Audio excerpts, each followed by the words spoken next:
केंद्रीय गृहमंत्री अमित शहा लोणी दौऱ्यावर आहेत, कार्यक्रमाला उपस्थित आहेत।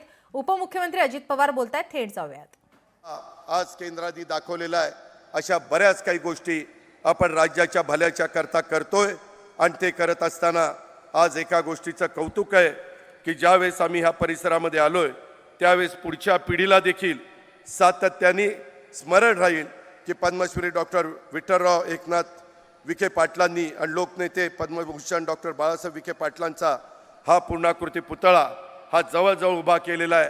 त्यांच्या पुतळ्याकडे बघितल्यानंतर खऱ्या अर्थाने ह्या दोघांच्या दूरच्या दृष्टीतनं इथला सगळा परिसर विकसित होण्याच्या करता मदत झालेली आहे, कायापालट होण्याच्या करता मदत झाली आहे आणि त्याच्या पुढच्याच बाबतीमध्ये त्याच्यामध्ये भर घालण्याचं काम राधाकृष्ण विखे पाटील करतायत। चौथी पिढी या नात्याने सुजय विखे पाटील पण त्याच्यामध्ये लक्ष घालतायत। हे अतिशय मनाला समाधान देणारी बाब आहे। हे आपल्याला विसरता येणार नाही, हे आपल्याला नाकारता येणार नाही। सहकाराच्या या चळवळीमुळे शेतकऱ्यांच्या घरामध्ये समृद्धी आली, त्यांच्या मदतीनं शिक्षण संस्था उभ्या राहिल्या, ग्रामीण भागामध्ये लक्ष्मी बरोबरच सरस्वती देखील नांदू लागली। सहकार चळवळ अडचणीत येत असताना त्या काळामध्ये आदरणीय अमितभाईंच्या रूपानं नवा आशेचा किरण आपल्या देशाला आणि आपल्या महाराष्ट्राला मिळाला।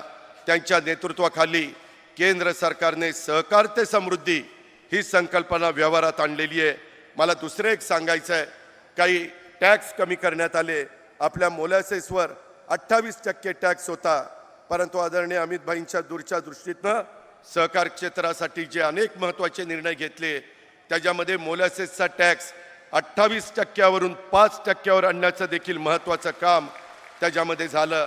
त्याच्यातून देशात नॅशनल कोऑपरेटिव्ह एक्सपोर्ट लिमिटेड आणि नॅशनल कोऑपरेटिव्ह ऑर्गॅनिक्स लिमिटेड आणि भारतीय बीज सहकारी समिती लिमिटेड अशा नव्या संस्था त्यांच्या नेतृत्वाखाली स्थापन करण्यात आल्यात। ही पावलं म्हणजे देशातल्या आणि विशेषतः महाराष्ट्रातल्या सहकाराला दिलेली एक नवसंजीवनी आहे। पद्मश्री विठ्ठलराव विखे पाटील साहेबांनी दाखवलेली ही वाट होती, त्याच वाटेने आज केंद्र सरकार चाललेलं आहे। हे आपल्याला सगळ्यांना लक्षामध्ये घेतलं पाहिजे। यंदा आंतरराष्ट्रीय सहकार वर्ष साजरं होत आहे। या पार्श्वभूमीवर आजचा 16 अधिक अर्थपूर्ण ठरतो। सहकार ही केवळ आर्थिक यंत्रणा नाही तर ती एक मानवी भावना आहे। एकत्र येऊन उभं राहण्याची आणि एकमेकांना उभं करण्याची ही भावना विखे पाटील कुटुंबानं आयुष्यभर जपली आणि त्याच्या पुढं देखील जीवापाड ते जपण्याचा प्रयत्न करतायत। त्याला आशीर्वाद देण्याचं काम, त्याला भरभक्कम पाठिंबा देण्याचं काम आपण सगळ्यांनी ह्या निमित्तानं करावं अशा प्रकारची विनंती मी करतोय। सहकारामुळे ग्रामीण भारताचा चेहरामोहरा बदलला आहे।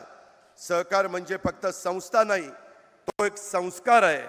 सहकारात मी नाही तर आपण आहे, हीच सहकाराची खरी ओळख आहे आणि तीच महाराष्ट्राची खरी ताकद आहे। आज आदरणीय अमितभाईंच्या नेतृत्वाखाली देशातलं सहकार क्षेत्र सुद्धा नव्या युगामध्ये प्रवेश करत आहे आणि हा सहकार म्हणजे आत्मनिर्भर भारताच्या दिशेनं टाकलेलं एक बलशाली पाऊल आहे। आज सहकार भूमीवर उभं राहून आपण पद्मश्री विठ्ठलराव विखे पाटील आणि बाळासाहेब विखे पाटील या दोन महामानवांच्या कार्याला वंदन करूया आणि त्यांच्या कार्यातून प्रेरणा घेऊन सहकाराच्या या मशालीला आणखी उजळूया। महाराष्ट्राला अधिक बलशाली, आत्मनिर्भर आणि समृद्ध बनवूया अशा प्रकारचं आव्हान मी या निमित्तानं करतो आणि थांबतो। पुन्हा एकदा राधाकृष्ण विखे पाटील आणि त्यांच्या सगळ्या मान्यवरांना मनपूर्वक धन्यवाद देतो। जय हिंद, जय महाराष्ट्र, जय सहकार।